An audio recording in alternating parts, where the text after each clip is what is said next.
Welcome to our channel. In the gym with Sophie Carrigill, meet the wheelchair basketball star. You're mourning the end of the Olympics. Dry your tears, because an equally gripping sporting extravaganza is kicking off today in Paris, the Paralympics. And Team GB is ready to smash it on the gold medal front, including in the wheelchair basketball stakes, which athlete Sophie Carrigill tells Cosmopolitan UK has been her sole focus and biggest dream for the last few years, ever since the Tokyo Paralympics sadly didn't go the team's way. There's no over that. In Tokyo, we underperformed, Sophie says honestly, describing how that loss has been her fuel this time around.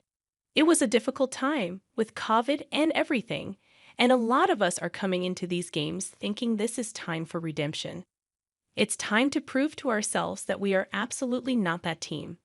As for just how Sophie has been getting prepped in the run-up to this career-defining moment, it's involved getting both her body and mind in the best shape possible, she says, revealing that she even has an alter ego mode that she slips into before heading onto the court.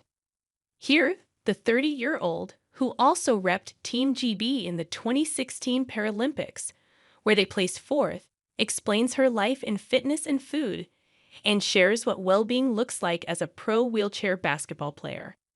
Sophie became a wheelchair user at the age of 16, back in 2010, after a car accident left her with a spinal cord injury. Prior to this, team sports such as netball and hockey had been a huge part of her life.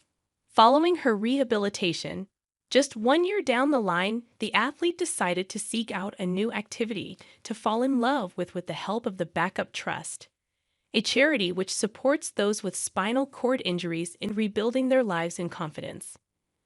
I'm very lucky to be alive with the injuries I had, but I also sustained a spinal cord injury, which left me paralyzed from the waist down, says Sophie.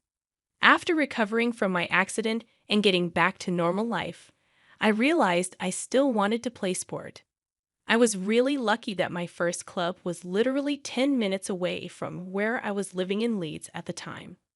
Despite being terrible to begin with, Sophie stuck at it and says she was determined that I was going to be better and not be as terrible as I was the first time, so I just kept going back.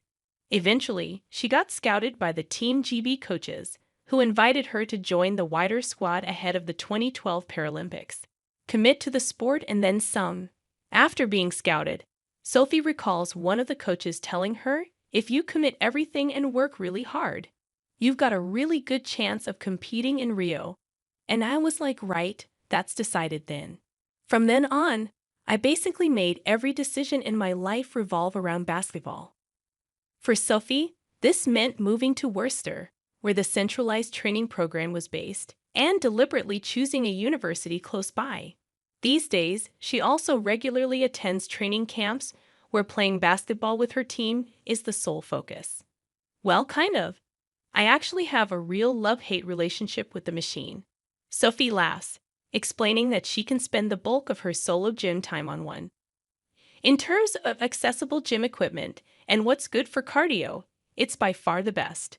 So I love it for that, but I hate it when I'm on it because it's hard.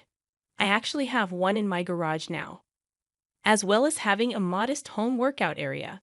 Sophie says that switching to a female-only gym has been a game changer for her 3 to 4 times a week fitness sessions. I find it so empowering, being around all these incredible women who are just trying to better themselves in one way or another, Sophie shares.